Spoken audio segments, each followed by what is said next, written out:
As soon as he had finished speaking to Saul, the soul of Jonathan was knit to the soul of David, and Jonathan loved him as his own soul. And Saul took him that day and would not let him return to his father's house. Then Jonathan made a covenant with David, because he loved him as his own soul. And Jonathan stripped himself of the robe that was on him and gave it to David, and his armor, and even his sword, and his bow, and his belt. And David went out and was successful wherever Saul sent him, so that Saul set him over the men of war. And this was good in the sight of all the people, and also in the sight of servants. Saul's jealousy of David,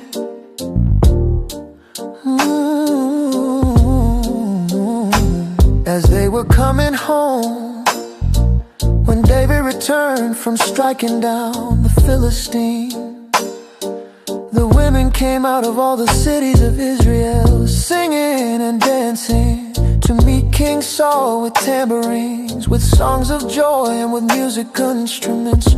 And the women sang to one another as they celebrated.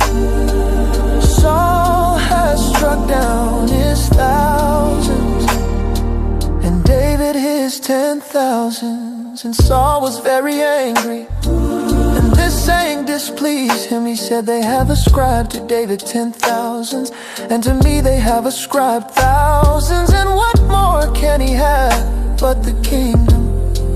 And Saul eyed David from that day on. The next day a harmful spirit from God rushed upon Saul, and he raved within his house while David was playing the lyre. As he did day by day, Saul had his spear in his hand, and Saul hurled the spear, for he thought, I will pin David to the wall. But David evaded him twice, so Saul was afraid of David, because the Lord was with him, but had departed from Saul. So Saul removed him from his presence and made him a commander of 1,000. And he went out and came in before the people, and David had success in all his undertakings, for the Lord was with him. And when Saul saw that he had great success, he stood in fearful awe of him. But all Israel and Judah loved David, for he went out and came in before them. Then Saul said to David, here is my elder daughter 𝙂𝙤𝙤. I will give her to you for a wife. Only be valiant for me and fight the Lord's battles. For Saul thought, let not my hand be against him, but let the hand of the Philistines be against him. And David said to Saul, who am I, and who are my relatives, my father's clan in Israel, that I should be son-in-law to the king? But at the time when Merab, Saul's daughter, should have been given to David, she was given to Adriel the Meholathite for a wife.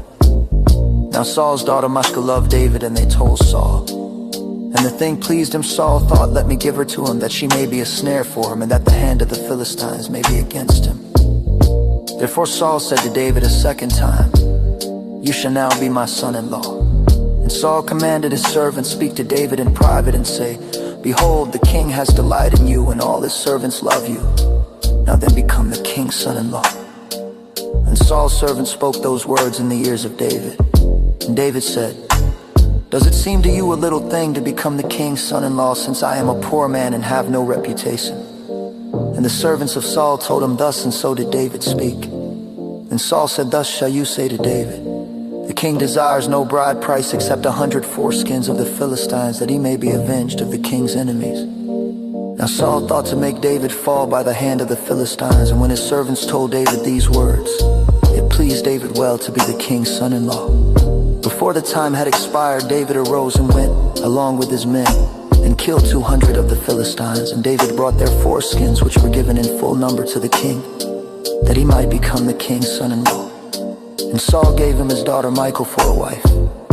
But when Saul saw and knew that the Lord was with David, and that Michal, Saul's daughter, loved him, Saul was even more afraid of David. So Saul was David's enemy continually. Then the commanders of the Philistines came out to battle, and as often as they came out, David had more success than all the servants of Saul, so that his name was 𝙂𝙤𝙤𝙀.